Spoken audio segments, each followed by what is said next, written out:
In today's episode, we're going to be talking about passive income, specifically smart passive income with Pat Flynn. My guest today is Pat Flynn, a man of many talents, but I think he's probably most notable for his blog and podcast, Smart Passive Income, where he helps people get passive income the smart way. So first off, Pat, thank you so much for coming on the show. Hey, thanks for having me, Travis. I'm excited to be here. So before we jump into everything, I kind of want to have you tell your story for any of the listeners who don't already know it. And I'm sure most of the listeners are already aware of your show, but can you tell a little bit briefly what your story is and how you got involved with smart passive income? Yeah, totally. I mean, there's a lot of people who don't know me. I mean, that's totally cool, and it's awesome. Thank you for allowing me to introduce myself. So I graduated from college with a degree in architecture from UC Berkeley, and life was pretty much going exactly where I had planned it was going to go the whole time. You know, I was getting 4.0 grade point average, and I got my dream job coming out of college. And I was working in the corporate world, climbing the corporate ladder. I had just gotten promoted and doing all these things that I could to kind of impress my bosses. And I was getting raises, and then I had just gotten engaged to my girlfriend, and then she was my fiance. Everything was going well. We were in the middle of wedding planning. And then June 17th, 2008, I remember the date specifically. My boss calls me into his office, and he goes, "Pat, you are one of the youngest, brightest guys we know, but unfortunately we have to let you go." And it kind of put the brakes on everything. And I didn't have a plan B because that's kind of, I was like, okay, well, I'm doing the most secure thing that I can, which is, you know, really leveraging my opportunities in my corporate job and impressing my bosses, staying overtime just to do everything I could. And even then I got kicked out. And it was because in 2008, the economy tanked and nobody was building buildings anymore. So nobody needed anybody to design buildings anymore. So I got let go. Now, I did have a couple months of buffered period before I was officially let go, which actually sucked because then every day I went into work was like a day closer to that termination date. But it actually worked out because I didn't care about it anymore. I was just so angry and upset that I didn't even really work at that time. So I was just trying to figure out what to do next. And I discovered podcasts at this time.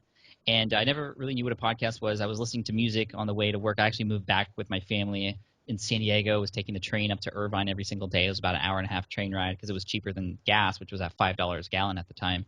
And I was listening to music. I got bored of it. Then I heard about this thing called podcasts. And then I listened to this one podcast called Internet Business Mastery, where they featured a guy, his name is Cornelius, who was making six figures a year helping people pass an exam called the PM exam, or the project management exam. And I was like, wow, that's really interesting. Wait a sec. I took this exam in the architecture world called the lead exam. It was really hard, and actually I helped a few of my other coworkers and myself pass this exam. Maybe I can take this information and share it online and do it in a way where I could then make some money. I don't know. We'll see what happens. And to make a long story short, I eventually had this website up. I became known as an expert in this industry, even though I wasn't an expert. I didn't get a perfect score on the exam, but because I was the one who was posting content and sharing tips, and because I knew a little bit more than somebody else, I became seen as the expert, and then people trusted me when I was helping them out. And then in October of 2008, which was actually the same month that I got let go officially, I came out with my ebook, which was a $19.99 ebook to help people pass this exam, and it totally crushed it. I made $7,803.55, or something close to $8,000 that month from just a $19.99 ebook. And that blew me away. It completely changed my life, completely changed my perception of online business in general, because I thought it was such a very scammy industry at first. And here I was doing it, and doing it in a way where I was delivering value to people through this ebook. People were purchasing from me and not asking for refunds, which is what the first thing I thought was going to happen after I started making sales. And then on top of that, getting these incredible notes of thank yous from people who had taken my ebook, studied from it, and then actually passed the exam. And those are really what meant the most to me, because you know, I was working so hard in the architecture industry, doing my thing, and I didn't even realize it. I was helping somebody else get recognized. You know, you do the work for somebody else. You're working on somebody else's dream. And like, if I ask you, Travis, like, who built the building that you are in right now, would you even know? Like, No who idea. designed it? Who built it? Nobody knows. You know, unless you're in a famous building or something. And even then, you might not know. Even the homes that we sleep in and we raise our families in, we don't even know who the builders are or who the designers are. But here I am getting emails from people saying, Pat Flynn, oh my gosh, you saved my life. You helped me get a raise in my job. Like, Pat, you're awesome, Pat. Like, people sharing my name with everybody else. And it just showed me that even though this was in a small kind of niche that likely the listeners and viewers haven't ever really heard of before, you know, you're getting recognition, and you can become seen as an expert in these little niches and then grow and expand from there. And that's when I created smartpassiveincome.com, because I was like so blown away from this whole process, kind of just accidentally falling into it, that I had to share it, because for me, it took getting laid off, discovering podcasts, and this whole process to discover all this stuff was available. I just wanted to share everything with everybody and just, guys, look at all the things that can happen. It's not easy, and I wanted to give up so many times, but here's what I did. Here's what I did wrong. Here's what I would have done differently, and you can follow my footsteps or learn from my mistake. Let's go. And that's what smart passive income has been all about lately. It's been about creating these businesses. I've built several different ones since then, across all different spaces, to kind of just show the process. And it doesn't always go well, and always, however, it's a lesson for people who want to kind of use my examples, whether it's a win or loss, for their own businesses and side hustles. So I've had a lot of people in my audience who have quit their jobs. I've had a lot of people in my audience who have just kept their jobs, but created a little side hustle that makes them an extra $1,000 a month, which is goes a very long way. I've had people be able to build a business so that they can spend more time with their families, which is, I'm a family guy, I have 2 kids of my own, and that means a lot to me too, that I can make an impact in that way. So it's been such an incredible ride. And now I'm like this shy architecture kid. Now I'm going on stage and I'm getting paid 5 figures to do an hour-long keynote presentation at events now. It boggles my mind. I'm so blessed and so thankful, and that's why I'm always happy to be on other people's shows and talk about this and hopefully inspire people, but also give some actionable advice when I can. So that's why I'm here, Travis. So one of the things I love about your story is it kind of exposes the fact that the traditional safe route of going with a corporate job isn't always so safe. So when you're talking to younger people coming out of college or maybe coming out of high school, do you find yourself, and obviously there's no one fit all kind of case, but do you find yourself telling them, encouraging them more into entrepreneurship, or do you find yourself encouraging them more to follow that corporate path? I mean, not necessarily entrepreneurship, but more so just discovering what it is that you want to do. Because for me, I was living somebody else's life. I was doing the path that everybody said to take, going to high school, to college, and, that was cool. And I appreciated going to college. I learned so much, not necessarily about the education that I learned, but about just life skills in general, time management, networking, that sort of thing. And it was so important for me to get to where I'm at today to have gone to college, but not for reasons that one might think or that are traditional. And I'm very, very happy that everything worked out the way it did. Whenever somebody asks me, well, would you recommend going into the corporate world? It's totally up to you. It's a case by case basis. I can't say one way or another which is better, which is not. But there are definitely. I'm trying to look up this quote that. Here we go. This is a quote from Jeff Hoffman at Bradley University commencement. It was he's the founder of Priceline, and his commencement speech, this was just a quote from it, says, "I'm telling you to make a choice based on your passions and interests, not what everyone else is telling you to do. It doesn't work that way. You wind up living a life for the wrong reasons, and you never get the most out of it. Just always think about why you are doing what you are doing. And if you always think about that question, why am I doing what I'm doing right now? And if you can't figure out the answer, then you probably aren't doing what you should be doing, right? Or you're not thinking ahead. And a lot of us kind of go through life as like robots, just doing the same thing every single day. And all of you who are watching this or listening to this right now, you're in your 20s. I mean, you can catch this early before you're 60 and you regret. And the phrase that I live by and I share in a lot of my presentations is, I would much rather live a life full of oh wells than a life full of what ifs. At least you've tried stuff. At least you're putting yourself out there and making things happen to get to whatever it is that you want to get to, as opposed to looking back and, unfortunately, we don't have a DeLorean that we can go into to change everything in the past. You have to go and make your future what you want it to be now. And so, I'd much rather live with those oh wells, like, oh, well, at least I give it a shot. At least I give it a chance, instead of, oh, what if I did that? What if it actually worked out? That would just absolutely kill me. So you obviously know a lot about the world of making money online now. And if you were to talk to someone that just graduated college and they know they don't want to go in the corporate world, but they're kind of lost in what path they should take to make money online or do something more entrepreneurship, obviously part of it is finding out what they're passionate about. But what fields or what general areas would you say are of interest and would you try to push them into? Well, it's hard to say, get into this field because it's more plentiful or whatever. It's a lot of it is based off of your own strengths, and that's actually the first step that I give everybody, or I recommend everybody understand is, okay, before you even figure out, okay, which target market you want to serve and what products to create or what website to create, which is what we all jump into right away before even figuring all this out, we have to understand about ourselves, like, what is the most important thing that makes us us? Like, what are our strengths? What are our weaknesses? That way we know that whatever we're trying to get into, we can utilize our strengths and use those things to our advantage. And that's what we call it, our unfair advantage. What is it about you that makes you different than everybody else? You can use that to your advantage when you go into any business that you want. And as long as you know that, you can milk that and stand out, because there's so much noise out there these days. The thing you want to do is stand out. And the thing about you, YOU, is nobody else is like you. And so that's why a lot of brands these days are putting a lot of personality into their brands. That's why I feel like a lot of people connect with me, is because I do inject a lot of my own personality, a little bit of my personal life as well into what I do. And I'm not the first one to talk about building a business online. I'm not the first one to talk about making money online, but I'm the only Pat Flynn. And so I only have my own experiences to share. Because of that, I stand out. And yeah, it doesn't resonate with everybody, but I don't want or need everybody to resonate with. And I think that's another important lesson in beyond understanding what your unfair advantage is. It's knowing that you don't have to, and you probably shouldn't try to serve everybody. In terms of, if you try to build a business that the whole world, like the next Apple, or something that the whole world will use, you will actually create something that nobody will use. Because it's like the shoe store analogy. I don't know if you know this, but there's some shoe stores out there that are like Shoe Pavilion or the Walmart of shoes, or they had just every kind of shoe store in there, right? But if you're a runner and you are serious about running, are you going to go to Shoe Pavilion or Walmart to get your shoes, or are you going to go to the running store to get your shoes, to talk to the experts there, to help you figure those things out? So how can you niche down? The riches are in the niches, as they say. And so when you discover that you can actually focus on a small group, like I did with the architecture exam, very small niche, but you don't need that many people to actually be under you and actually help you out in terms of buying your products or being a raving fan of yours to make a difference. And this absolutely changes the whole game for a lot of people who are starting to go online, because they understand that they don't have to actually create this huge thing, but they don't have to change the world, but they have to change somebody's world. So which little world are you going to get into and serve?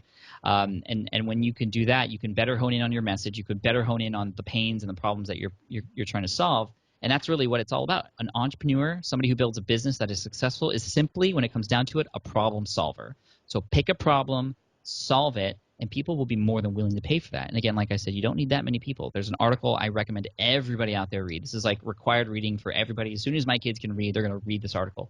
It's called 1,000 True Fans by a guy named Kevin Kelly. And read this. And the essential message of it is, you don't need that many people. If you have, this is an article that was mainly written for artists and musicians who are struggling, right?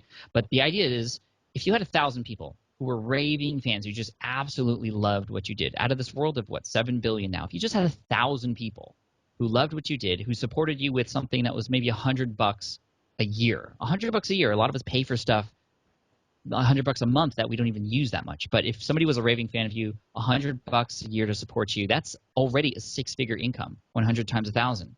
And that puts so many things into perspective for all of us who are trying to build a business. So, like I said, the riches are in the niches. And then you can expand from there. But start off small, become that ultimate resource, that expert that everybody talks about. When that topic comes up in conversation, you want your name or your brand to pop up, that everybody talks about. Oh, yeah, you got to go to this website because they can help you do this. And understanding what that message is and who it is you're trying to serve is the most important thing. So I can't say go into this niche or go into this niche, but I will say you got to do some research up front and pick a market and talk to people, actually have real conversations with people in that audience. And then you get to discover, wow, these are your problems. You do this every single day and you hate it. Maybe I can build a software that can help you do this for you. Or, wow, you're missing a lot of information to help you do this. Maybe I can create a course to help you go through this stuff step by step. Or, wow, you know what to do, but you just lack the accountability. Maybe you need a coach to help you. And that's what everybody in this space is lacking. Well, I'm going to come out with a coaching service to help people because that's the main problem. You see how it kind of works based on the problem? And that's where a lot of people go wrong with entrepreneurship, is because they want to build the product first and fit people into that product. And when you do that, it's a hit or miss, and mostly it's a miss. But when you go to the problem and you build that solution from there, more often than not, it's going to be a home run. So another question I have for you to kind of piggyback off this is, right now, I'm sure you have hundreds of different options of things you can do. You could start a coaching service, write another book. You could, just anything. How do you choose what big project you work on next? What is the actual process of deciding if you should write a book, do a coaching service, et cetera, et cetera? Right. Well, I think anybody who is out there is who is somewhat entrepreneurial is going to have like a bazillion ideas, right, running through our heads, and I do too.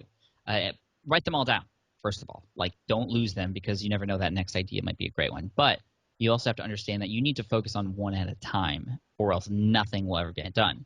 There's 2 books out there that are again required reading for those of us who are just starting out. The first one is called The One Thing by Gary Keller and Jay Papasan, and the other one is called Essentialism. And those 2 will kind of help you define why you're doing what you're doing and help you understand the most top prioritized items that you should be checking off that list first. Because you're going to have a huge list. We all have huge lists. It's just a matter of what's first. And in The One Thing, I love The One Thing. I listen to all my books, but this is the only book that I have kind of a hard copy of because I put it here right on my computer so I can see it all the time to remind myself to just focus on one thing, focus on one thing. And there's a great kind of analogy out there. Let's just say, hypothetically, we have 3 projects we're working on. You know, we all probably have more that we want to do, but we have 3 that we're working on, and we're entrepreneurs, so we want to do them all at the same time. You know, we think we're smart that way. So let's say, you know, each of them hypothetically takes about 3 weeks to complete. So we work on project A for 1 week, and we get bored of that, or we see this new bright light shiny object, and then the second week we work on project B, and then the same thing happens. Third week we work on project C. So by the end of 3 weeks, you have a third of each of those projects done. You know, you're making progress. At the end of 6 weeks, you have 66% of each of them done. And then finally, by week 7, all of project A is done, right? You've completed 3 weeks of project A. Project B is completed in week 8, and then project C is completed in week 9, right? Good. By the end of it, you have all of it done. Now let's focus on one thing at a time. Second scenario. Let's work on A for week 1, week 2, and week 3. Wow. We've already finished one complete project. That could be something that could make us money. That could be something that could serve our audience. By week 3 already, just because we've simply focused on one thing at a time all the way until completion. Focus. Follow one course until success. Then, most likely, you'll actually get it done faster than 3 weeks because you just have complete focus. You're not losing opportunities and transition times between different projects. So maybe you get it done in 2 weeks. Well, by the end of let's say you keep going with the 3-week thing. By the end of 6 weeks, then you have 2 projects done. In the other scenario, you had 0 projects done at this time, and now you have 2. So when you focus on one thing at a time, it's really important. And in terms of what it is to go first, you're going to have to really write these things down and then understand, well, what is going to make the most movement, or what is going to serve my audience the best? And when you write these things down, then you can see how they might make an impact. And the one thing we talk about, or Gary and Jay talk about this thing called the domino effect, and it's really honing in on what that first domino is and understanding what it is that's going to set off the rest of the dominoes. You know, with the domino, you know, you line them all up and you just tap that first one, just that with that little burst of energy on that first one, and then they all go down, right? And all those joules of energy. Well, did you know that a domino can knock over a domino that's 1.5 times its own size? So if you start with a 2-inch domino, it can knock over a 3-inch domino, and then so on and so forth. And by the 73rd domino, it'll reach from the Earth to the Moon if you keep going in that progression. And you can literally knock that thing down with just that tap of that 2-inch domino. So you really have to figure out what that is. And it is all based off of, well, where do you want to go? Like, what are these big goals that you have? And then kind of work backwards from there to that very first next thing that you need to do. And then that's what you focus on. Another big problem that a lot of us have, especially the younger folks, it's weird for me to say younger folks when I'm talking about 20-year-olds because I still feel like I'm 20, even though I'm 32 now, but still, I feel like I connect with you guys. Anyway, you know, we try to take in as much information as we can because we don't want to miss anything, right? And there's so much great stuff out there. A lot of blogs, videos, podcast episodes now. There's Periscope and all these live streaming things. Like, we don't want to miss a thing. We read 100 books a year. And the thing is, like, you could read all the books you want, but nothing's going to ever happen until you finally take action. And so there's a trick that I learned from a guy from Internet Business Mastery. His name is Jeremy Franson. He calls it just-in-time learning. And that is, well, whatever that next task is, that next domino is in your lineup, only allow yourself to learn about stuff that is related to that. Everything else you can put aside or categorize in Evernote or something like that, but only learn about the things that you are focusing on next. If it doesn't have to do with whatever that next domino is, then don't learn about it now. You can wait till later. It does not matter right now. It is only there to potentially try and distract you. Whew. Do you have a certain daily routine? We can start with the morning and work our way up. Like, what's your routine like, I guess? So for the longest time, I didn't really have a routine, and I kept hearing from other entrepreneurs that their morning routines, in particular their morning routines, was crucial to their success, to kind of get them started for the day, to get them excited and energized for everything else that was going on. So I decided to implement this thing called the Miracle Morning by a guy named Hal Elrod. He has a book called The Miracle Morning. It's a pretty short read, but it involves these things that you do in the morning that help set yourself up for success during the day. And that is, he has an acronym. It's SAVERS, which stand for silence. So I do meditation. What kind of meditation do you do? I actually do 5-minute meditation in the morning. It's not very long, and it's not like, I'm not sitting cross-legged with my fingers in the air or anything like that, which is what I thought meditation was only about. I use this tool called a Muse, M-U-S-E, and it is a device, a wearable device that you put around your head, and it has these sensors on it that can sense the brain activity that you have. And it connects with through Bluetooth with an app called Calm. And you turn it on and you do a 5, 12, 20-minute session, however long you want. And during the session, when your brain is active, you hear crashing waves, you hear a lot of loud sounds, you have your earphones on at the same time. And when your brain is calm, you hear no wind. And if you're calm for a certain period of time, you start to hear birds chirping. It's like kind of gamifying meditation. And it's been absolutely a huge game changer for me. And I never thought it would be this dramatic. But the big thing is, I'm much more focused now when I am working. And if I get out of focus, which we often do, we get distracted for whatever reason, it is far simpler for me to go back into that zone where I'm actually getting stuff done. We actually lose a lot of time during the day in transition mode, going from one thing to the next. But if you can better train your brain to just focus on one thing at a time, when you get distracted, it's much easier to get back into it. So that meditation has helped. Journaling, visualization, what else? Exercise, of course, in the morning as well. So I've been training for a triathlon and doing all this other stuff, running and biking and swimming, and that's actually made a huge impact. And with exercise, I didn't realize how much of an impact exercise would have in terms of my business and productivity and focus as well. And I always felt like for the longest time, this was especially right after I had my first kid, that every hour I was at the gym, I was like losing that hour to not work or not be with my family, right? I felt like it maybe was a little selfish or something, and I can always go back later. But you know what? I was just getting so lethargic and tired that I knew I had to make a change in my fitness and health. And so I started to exercise more, and I saw the results come in my business, in my life, and my stress levels went down. I was more happy, and so I recommend it. I mean, I think it was Tim Ferriss. He interviewed Richard Branson, and he had asked the question, well, what's your number one productivity strategy? And Richard Branson answered with exercise. So, he's a multi-billionaire, so I would totally listen to him, and I have, and it's totally working. So that's important. In the morning also, I get up really early in the morning, and right now I'm also adding a lot of writing. So I'm working on a book right now, and I add about an hour of writing in the morning before the kids wake up. So I'm up at 5:30 in the morning. I do a lot of those things fairly quickly. 5 minutes in my journal, 5-minute meditation, 5-minute visualization, and those sorts of things. And then I write until the kids get up, because then my wife and I, we both, or actually the whole family, including my daughter, we all bring my son to school. He's in kindergarten. We all bring him together, which is one of the best feelings in the world. And then we also go pick him up later on as well. But that's kind of my day. So we bring my son to school, we come back home, we play with my daughter a little bit, we run some errands. It's the best time of the day to run errands because nobody's parked, or nobody's at Target. I'm like the only guy in Target at that time of the day, which is pretty awesome. And then, we pick up our son from school or kindergarten, and then they go down for a nap. I do interviews, like my kids are napping right now. That's when I do interviews, because that's when other people are awake, and because I do most of my work after they go to bed at night. So after they go to bed at 8, I work for a few hours, and that's when I get most of my stuff done. And it is very streamlined. It's very productive. I've learned to become as efficient as possible so that I can get the most out of the hours that I put in. When you're actually working, do you have like set breaks, or do you just work 3-4 hours straight at a time?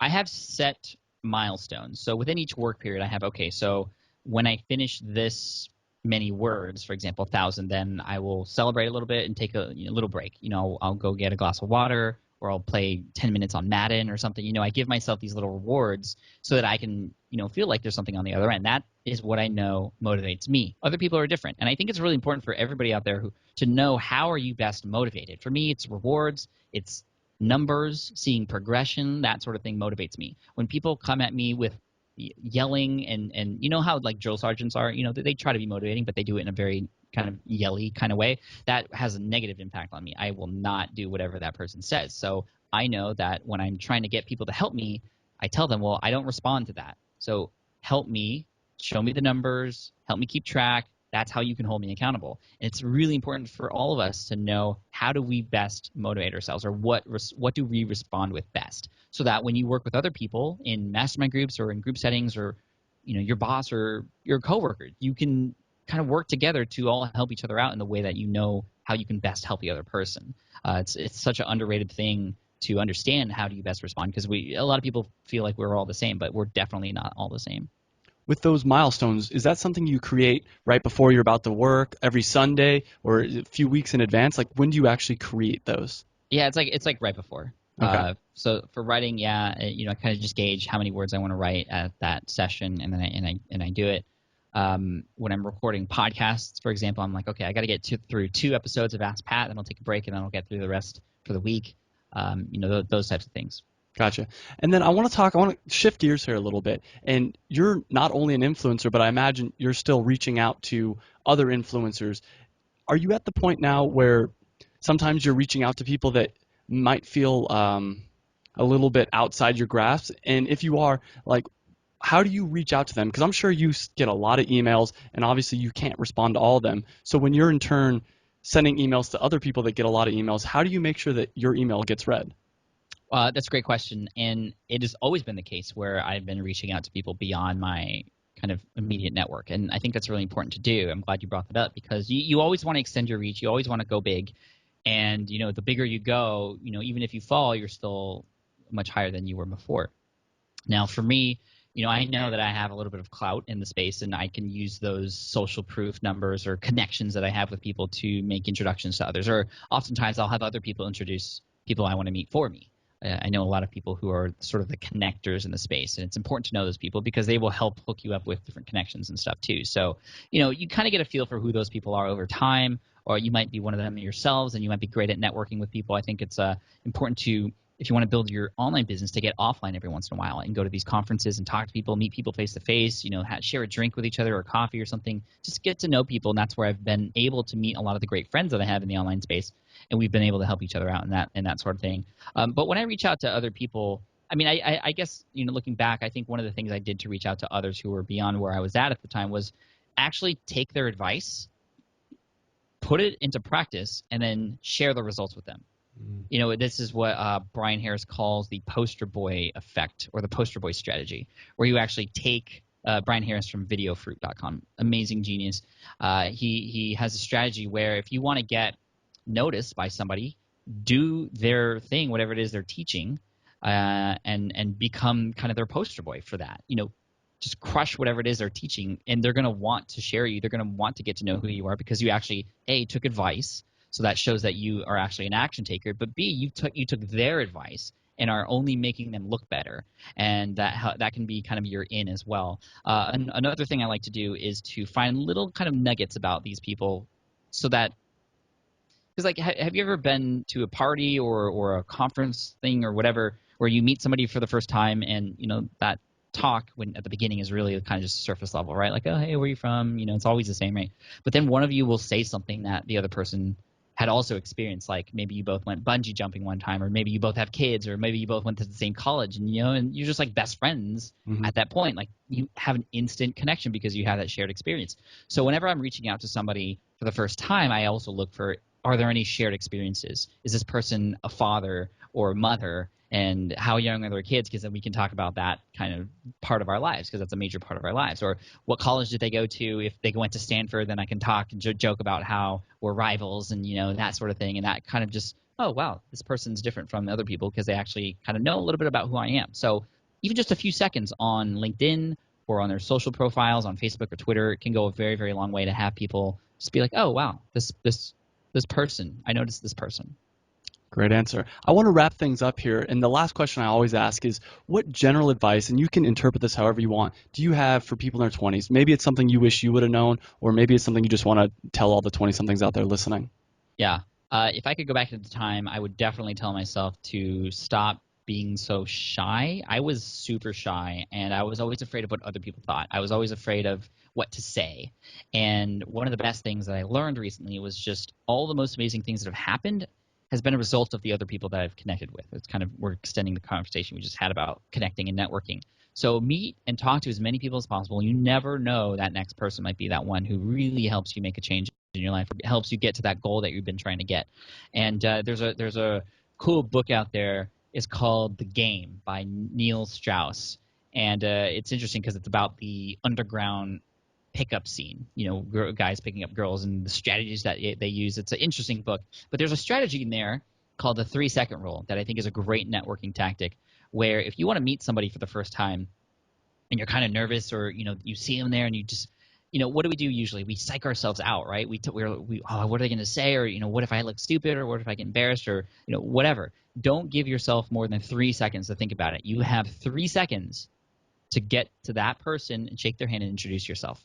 And more often than not, after you start that conversation, you're fine. But if you give yourself more than 3 seconds, you're going to psych yourself out, and you're never going to make that opportunity happen. And again, like I said, you never know, that next person you might meet who is standing right next to you, who you're just a little bit too afraid to talk to, they could make a huge difference. So again, just talk and meet with as many people as you can. Don't give yourself more than 3 seconds to meet the person that you want to meet.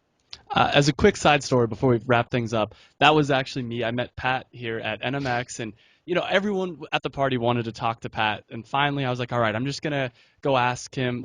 And my question, I try to keep it, I actually met with a bunch of people beforehand. I'm like, I really want to have Pat on my show at some point, but I don't want to be that guy that comes up and say, hey, will you be on my show? Because then you kind of I didn't want to corner you, but my thought was, I'll just ask, what in the future is a good way to contact you when I do want you on the show, when it's bigger. And that kind of leaves it open to you, where you could say, yeah, I'd love to come on your show. Let's make it happen. And that's exactly what happened. I didn't expect you to say that, but for all the people listening, that's what ended up happening, is Pat's like, yeah, come on the show. And that was just me getting up the courage to be like, hey, I got to ask Pat something, but I don't know what to say. So thank you for coming on the show. Yeah. Yeah, absolutely. And honestly, what's the worst that could happen? Yeah. I would say no, and then you would at least know, and you'd live with that, oh well, then, instead of the what if. Absolutely. Pat, where can people find out more about you? You can all head over to smartpassiveincome.com, or you can just look me up on Twitter at Pat Flynn, and all the stuff's connected to each other. So there you go. Thank you so much for coming on the show. I appreciate it. Thanks for having me. Hey guys, I hope you enjoyed that video. And if you did, make sure you hit the big red subscribe button down below. You can also check me out on Facebook and on Twitter. And I release a new video every Monday. And by hitting that subscribe button, you'll get those new videos every Monday.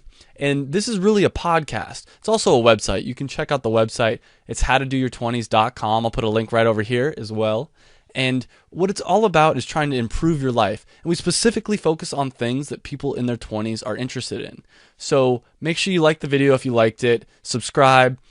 Like us on Facebook and Twitter, whatever. But I hope you enjoyed the video, and I hope to see you again on another video.